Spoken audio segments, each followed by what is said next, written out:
Lost over 40 pounds. I can honestly tell you, I struggle no more. I've eaten everything I love. Tacos, pasta. I've never felt deprived. I would say to anybody who's thinking about joining Weight Watchers, take the leap and get about the business of enjoying a fantastic and full life. In the first 2 months, members have lost 15% more weight than on our prior program. Join for free now and lose 10 pounds on us. I did it. I joined eHarmony. Yeah, I can get my own dates. How's that going? Oh! Oh! Oh! Sign me up. Stop waiting. Start communicating for free today. I had that dream again. That I was on the Icelandic game show. Everyone knows me for discounts like Safe Driver and paperless billing, but nobody knows the box behind the discount. Oh, it's like my father always told me. Put that down. That's expensive. Of course I save people an average of nearly $600, but who's gonna save me? And that's when I realized I'm allergic to wasabi. Well, I feel better. It's been 5 minutes. Talk about progress.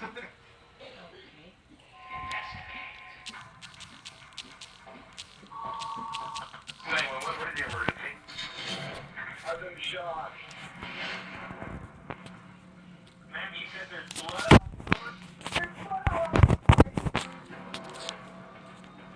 Now, remember emergency.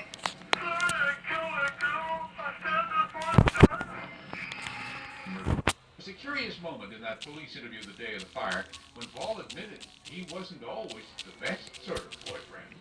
Me and my girlfriend were broke up, and thanks to San Jose, Palo Alto PD, they put an emergency restraining order on me in August. Because she said, Paul, threatening me, blah, blah, blah, and I said no. She came to the cafe, broke the door. Okay. In my cafe. But we had these problems, man. One thing I had to look at miles together. I never touched a girl in my life. You could see the police reports. Suspicious, sure. But as they asked around among the couple's friends, police learned a few things that put Paul's behavior into context. Maybe he wasn't any more to blame than she was. Their relationship was chaotic. There's no disputing that, absolutely. But he was no more violent in a relationship than she was, whether it be physically, verbally, emotionally. As police gathered evidence, bit by bit, asking around about Paul, one of them noticed something a little odd. Paul told a friend, also a policeman by the way, 2 slightly different stories about his whereabouts the day of the fire. First conversation, day of the fire, reported the cop friend, Paul said he wasn't home all day. Then, second conversation next day, Paul said he stopped briefly at home, en route to his hookah cafe. As we say, odd.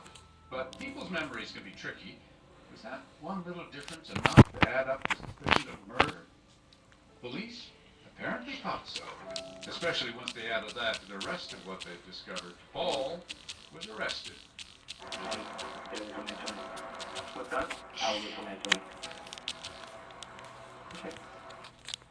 They charged Paul Zumach with arson and murder, which struck some observers as strange. After all, there had been just that one little inconsistency, and though Paul and Jennifer did fight sometimes, they seemed crazy in love, too. Paul had been... And it affects her relationships with men. I said, what do you mean? Explain that. Well, she would go from 0 to 100 miles an hour if some male did something she didn't like. Thank you. Anytime. It's been so good hanging out with you tonight. Oh, the pleasure's all mine.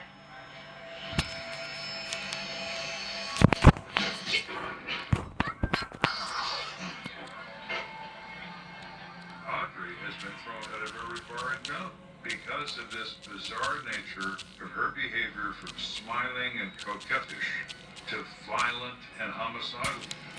Not too long ago, she actually said to me that if somebody starts harassing her again, that she's really just going to kill them. Well, no, that really is important. Did something Roy said or did set her off? As the sun rises over Colorado Springs, Kenda heads back to headquarters, intent on getting the truth out of Audrey Diaz. What do you want me to tell you, Sarah? Audrey comes across as a polite, sweet young lady. She does not seem to be the personality that can violently kill someone. Well, Audrey, I'd like you to tell me what happened to your apartment last night. How the window broke. Oh yeah. Well, it was really, really scary. Someone was banging on the door and yelling, and I didn't recognize the voice, so, obviously I refused to let him in the house. She said this guy she's never saw it before. He broke the window out, unlocked the door, she grabbed a pistol that she knew she had in the apartment. She recognized right away that he also had a gun. He shot at me, and I guess there's an angel watching over me because he missed. I shot back at him, but only because I had to, he was gonna kill me. Okay, Audrey. You and I both know that's not what happened. They said Roy Johnson didn't have a gun. Kenda also informs Audrey that there was only one bullet hole found in the house, and it was made by the gun she... Audrey. So now we're having this friendly conversation, he and she. He's buying the drinks. Roy says to her as the evening gets on, "Can I give you a ride home?" Do you want to go now? Mm-hmm. Yeah, please. Yeah. Now maybe in Roy's mind he's thinking maybe there are maybe some liaison possibilities with this young lady once he takes her home. What she's up to is getting free drinks from this guy and also getting a ride home. You can drop me off here. Thanks for the ride. It's really nice. Yeah, I just, Now, to consider what might have been said or might have been done by Roy is nothing more than speculation. I have no idea. I really appreciate you hanging out with me and everything. Oh, yeah, sure. Maybe, we could hang out. No, we can. You wait till me. Calm down. Calm down. Whatever it was, it pulled Audrey's trigger. Boy, hey. Audrey responds with gunfire.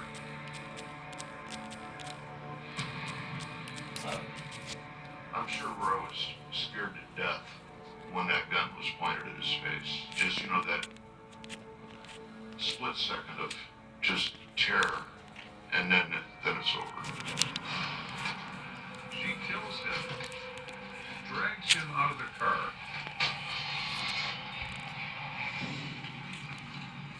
And then she goes home.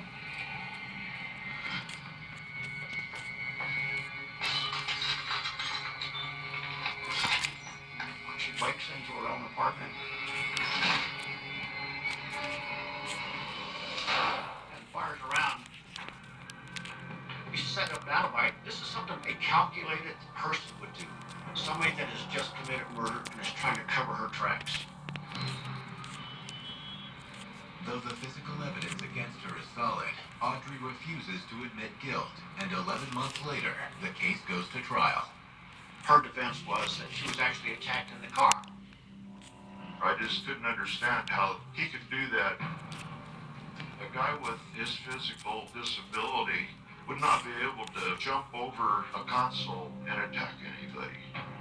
It's a sentiment shared by the jury, up to a point.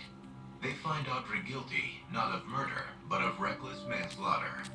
She is sentenced to 4 years in prison. Chance encounters happen every day in every country in the world. And violence occurs. Life is random. No one likes to think that, but it's true.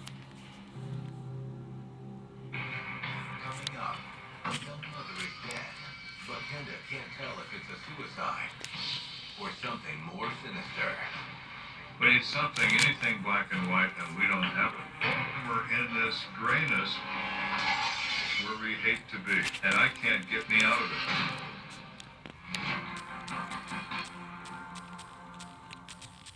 There's a secret in every Ricola drop. But what does it do?